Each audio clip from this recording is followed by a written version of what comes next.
عارفين الوصفات اللي بتنزل القلب قبل ما تنزل المعدة؟ دي من الوصفات اللي بتنزل على قلبي والله قبل ما تنزل المعدة. ريندا هولادن ده اسم الوصفة بالألماني، ومعناها لفائف اللحم البقري.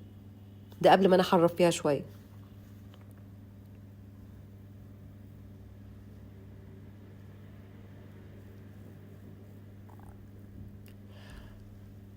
الوصفة دي انا بستخدم فيها شرايح لحمة فليتو، بدقها كويس جدا بحيث ان هي تبقى رفيعة ينفع تتلف.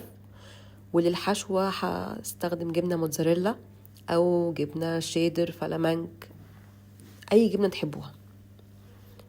خيار مخلل ده اساسي، مستردة، ملح وفلفل طبعا للتتبيل. ممكن لو حبينا نحط خضار معاها ممكن نحط، لا يحب بصل تمام.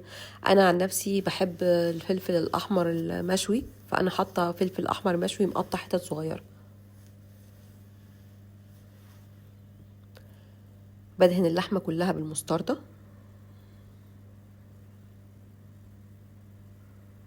وابتدي احشيها بالموتزاريلا.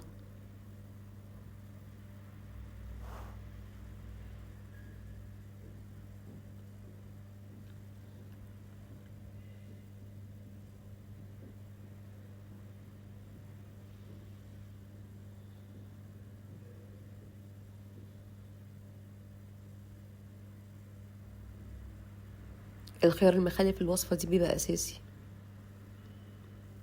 لو انا عندي بيف بيكن بحطها قبل الجبنه. هي الوصفه الاصليه على فكره يا جماعه ما فيهاش جبنه اصلا.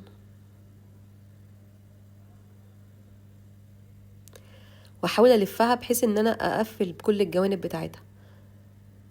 ممكن استخدم فيها وش فخده، تبقى حلوه جدا، بس برضو هدقها.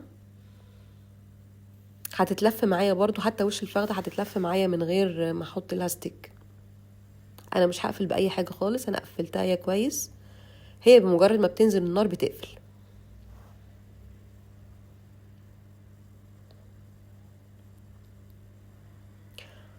برصها في صينيه، وانا عندي زيت زيتون جاهز ببقى حطاه في برطمان وحطاله شويه زعتر وفصين توم، بنغزهم كده بالشوكه.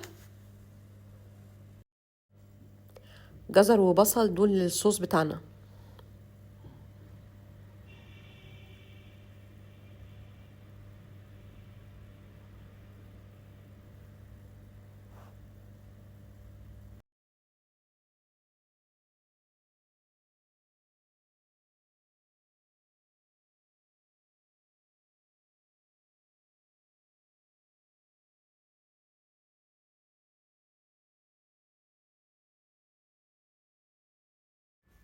اول ما الاقي لونها اتغير وقفلت من كل الجوانب ابتدي اطلعها في صينيه على جنب، وننزل بالصوص. مكعبين زبده في الطاسه،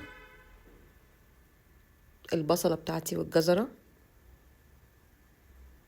هاخدهم تشويحه حلوه كده محترمه، وبعد كده احط لهم الشوربه تغلي واضربهم بالهاند بلندر واصفيهم، وارجعهم تاني في طاسه جديده على اللحمه.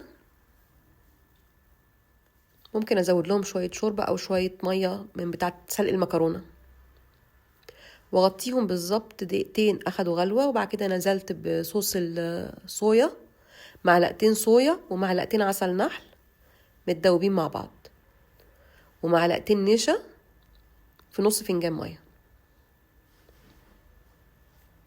ده كل الصوص.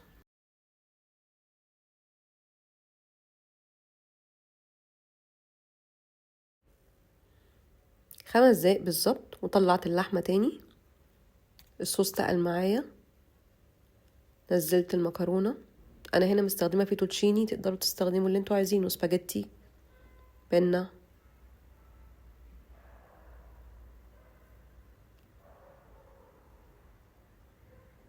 يا رب تعجبكم.